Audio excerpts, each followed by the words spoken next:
In the beginning God created the heavens and the earth, and the earth was formless and empty. Darkness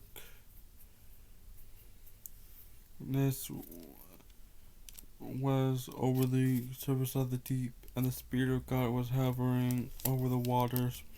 And God said, "Let there be light," and there was light. And God saw that the light was good, and He separated the light from the darkness. God called the light day, and the darkness He called night. There was evening, and there was morning, the first day.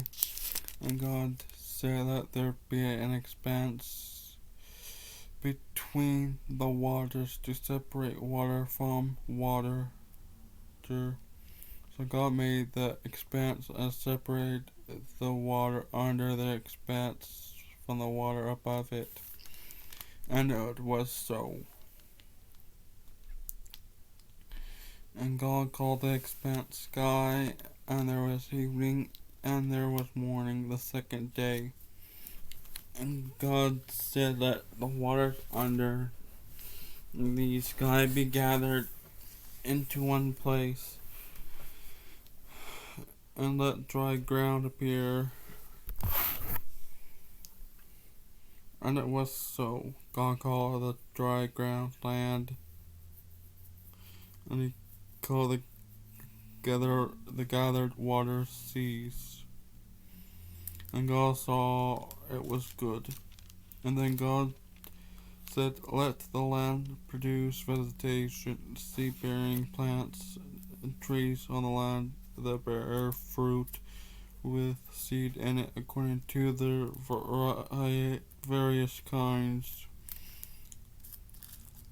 And it was so. The land produced vegetation, plants bearing seed according to their kinds, and trees bearing fruit with seed in it according to their kinds. And God saw it was good. There was evening, and there was morning, the third day.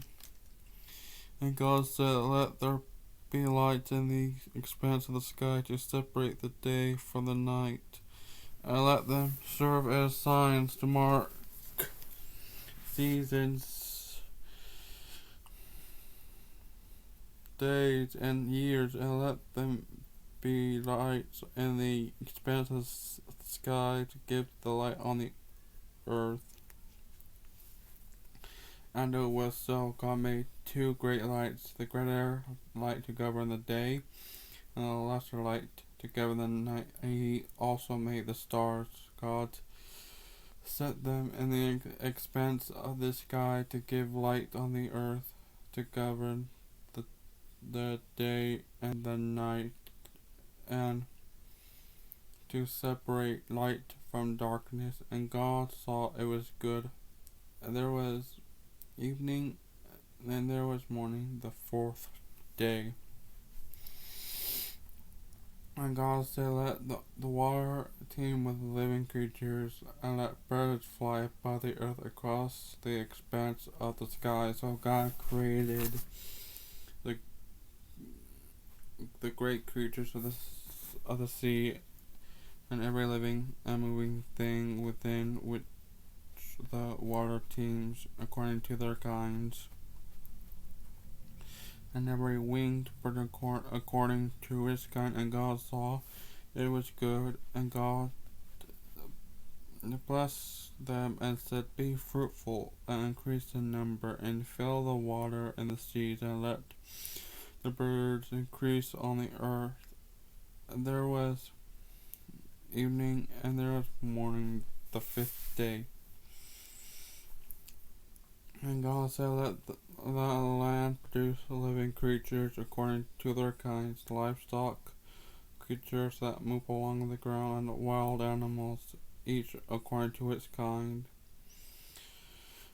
And it was so. And God made the wild animals according to their kinds, the livestock according to their kinds, and all the creatures that moved along the ground according to their kinds. And God saw that it was good.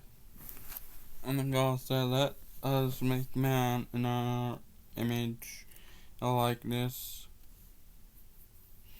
and let them rule over the fish of the sea and the birds of the air, over the livestock, over the over all the earth, and over all the creatures that moved along the ground."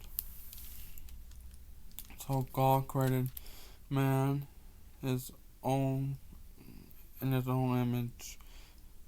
In the image of God created male and female, he created them.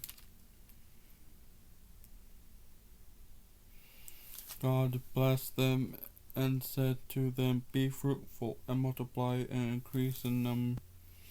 Fill the earth and subdue it. Rule over the fish of the sea and the birds of the air and over every living creature that moves on the ground." And then God said, "I give you every seed-bearing plant on the face of the whole earth, and every tree that has fruit.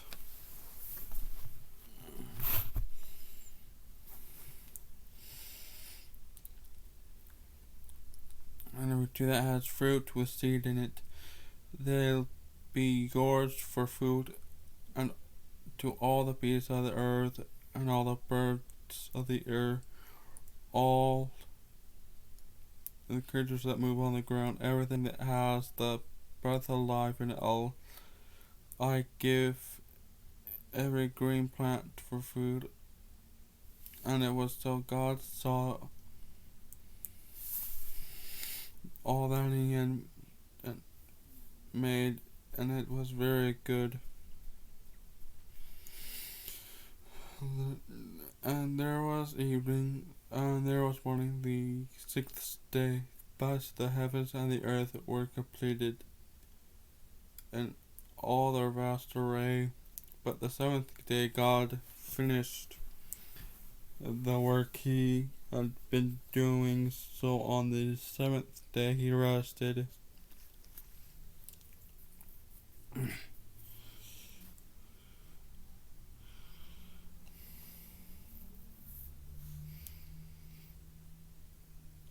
From all his work, and God blessed the seventh day to make and made it holy, because on it he rested from all the work of creating that he done. Adam and Eve. This is the account of the heavens and the earth when they were created. When the Lord God made the earth and the heavens, and no shrub of the field had yet appeared on the earth, and no plant on the field had yet sprung up, for the Lord had not sent rain on the earth, and there was no man to work the ground. But streams came up from the earth and watered the whole surface of the ground. The Lord God formed man from the dust of the ground, and breathed breath into his nostrils, the breath of life, and the man became a living being. And the Lord God had planted a garden in the east in Eden. There he put the man he had formed, and the Lord God made all kinds of trees grow out of the ground, trees that were pleasing to the eye and good for food. In the middle of the garden there were the tree of life and the tree of knowledge of good and evil. A river watering the garden flowed from Eden. From there it was separated into the four headwaters. The name of the first is Pishon. It winds through entire land of heaven, where there is gold. Where there is gold. The gold of that land is good aromatic Rezan, and Oxai were also there. The name of the second river is Gihon. It winds through the entire land of Cush. The name of the third river is the Tigris. It runs along the east side of Ashur, and the fourth river is the Euphrates. The Lord God took the man and put him in the Garden of Eden to work it and take care of it. And the Lord God commanded the man, "You are free to eat from any tree in the garden, but you must not eat from the tree of knowledge of good and evil, for when you eat it, you will surely die." The Lord God said, "It's not good for a man to be alone. I'll make a helper suitable for him." Now the Lord God had formed out of the ground all the beasts of the field and all the birds of the air. He brought them to the man to see what he would name them, and whatever the man called each living creature, that was its name. So the man gave names to all the livestock, the birds of the air, and all the beasts of the field. But for Adam no suitable helper was found, as the Lord caused the man to fall into a deep sleep. And while he was sleeping, he took one of the man's ribs and closed up the place with flesh. And then the Lord God made a woman from the rib had taken out of the man, and he brought her to the man, and the man said, "This is now my bone of my bones and flesh of my flesh. She shall be called woman, for she was taken out of man." For this reason, man will leave his father and his mother and be united to his wife, and they'll become one flesh. The man and his wife were both naked, and they felt no shame. Now a serpent was more crafty than any of the wild animals of the Lord God had made. He said to the woman, "Did God not really say you must not eat from any tree in the garden?" The woman said to the serpent, "We may eat fruit from the trees in the garden, but God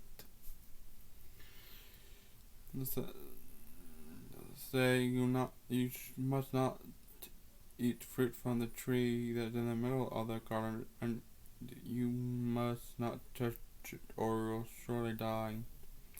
"You will not surely die," the spirit said to the woman, "for God knows that when you eat it, your eyes will be opened, and your will be like God, knowing good and evil."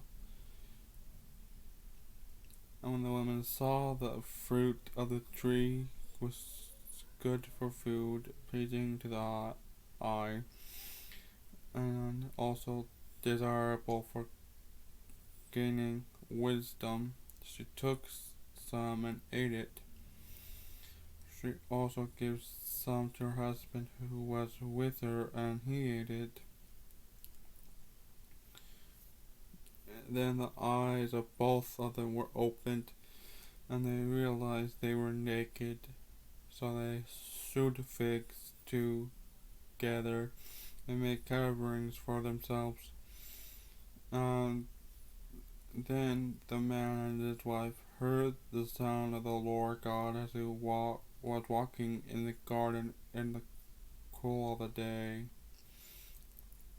And they hid from the Lord God among the trees of the garden. But the Lord God called to the man, "Where are you?"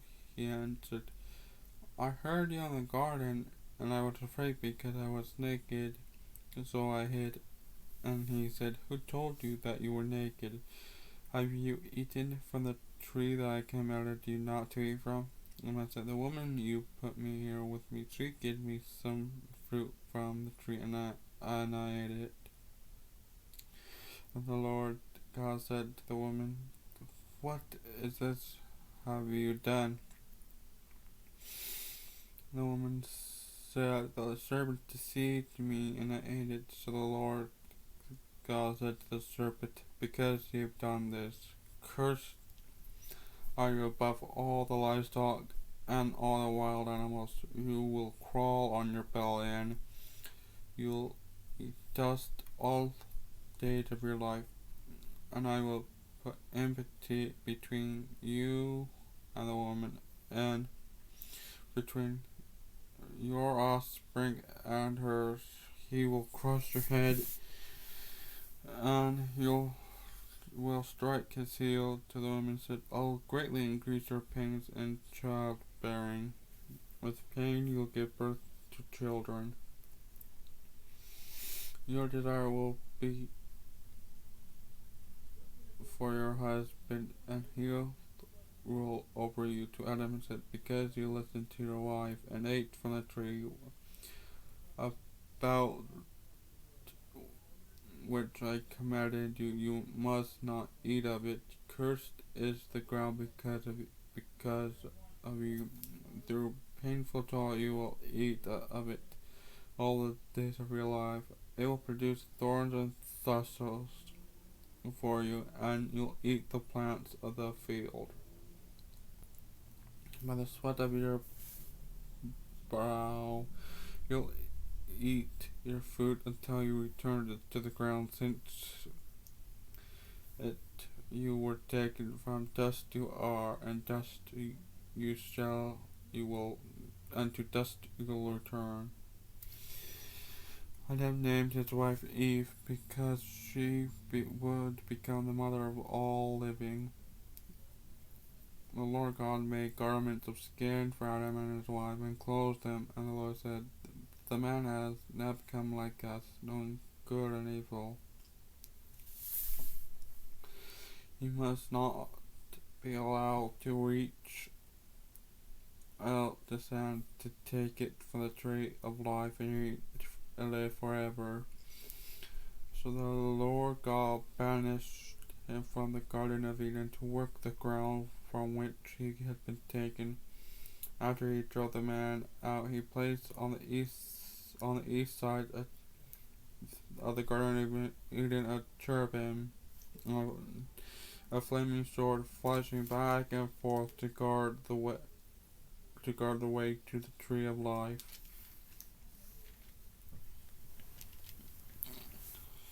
Adam lay with his wife, and she became pregnant and gave birth to Canaan. She said, with the help of the Lord, I have brought forth a man. Later she gave birth to his brother Abel. Now Abel kept flocks, and Cain worked the soil. In the course of time, Cain brought some of the fruits of the soil as an offering to the Lord, but Abel brought fat portions from some of the firstborn of his flock. The Lord looked with favor on Abel and his offering, but on Cain and his offering he did not look with favor. So Cain was very angry, and his face was downcast. And the Lord said to Cain, why are you angry? Why is your face downcast? If you do what is right, you will not be accepted. But if you do not do what is right, sin is crouching at your door. It desires to have you, but you must master it. Now Cain said, just brother, but let's go out to the field. And while they were in the field, Cain attacked his brother Abel and killed him. And then the Lord said to Cain, "Where is your brother Abel? I don't know you, but am I my brother's keeper?" The Lord said, "What have you done? Listen, your brother's blood cries out to me from the ground. Now you are under a curse and driven from the ground, which opened his mouth to receive your brother's blood from your hand. And when you work the ground, it will no longer yield its crops, or you'll be a restless wanderer on the earth." Cain said to the Lord, "My punishment is more than I can bear. Today you are driving me out of the land, and I will be hindered from your presence, and I will be a restless wanderer on the earth, and whoever finds me will kill me. Whatsoever finds me will kill me."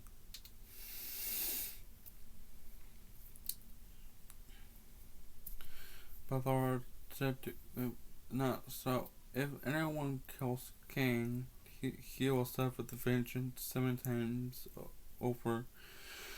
Then the Lord put a mark on Cain so that no one who found him would kill him. So Cain went out from the Lord's presence and lived in the land of Nod, east of Eden. Cain lay with his wife, and she became pregnant and gave birth to Enoch.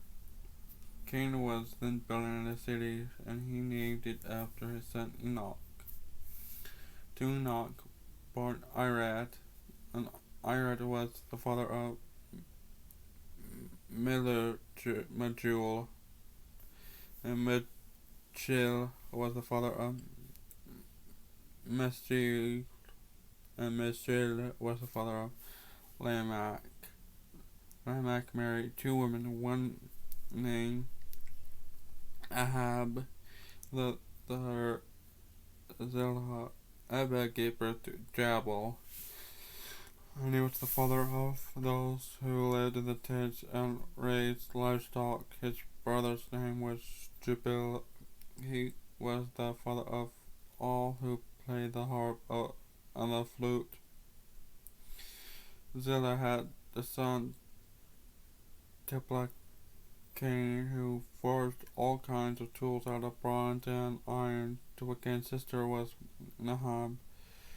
Lamech said to his wife, "Abiha, and listen to me, wives of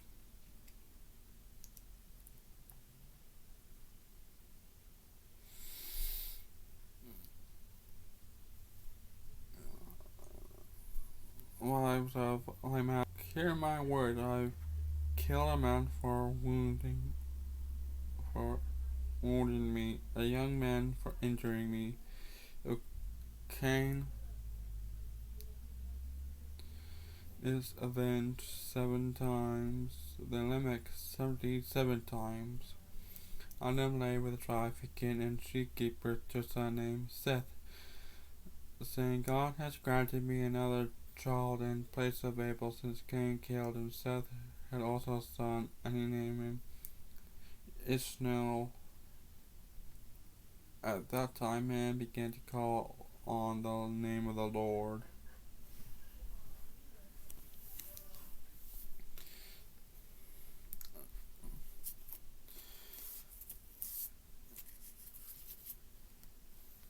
Okay, I'll pause it there. Okay, this is the Bible. So I have been Bible for as long as I can remember.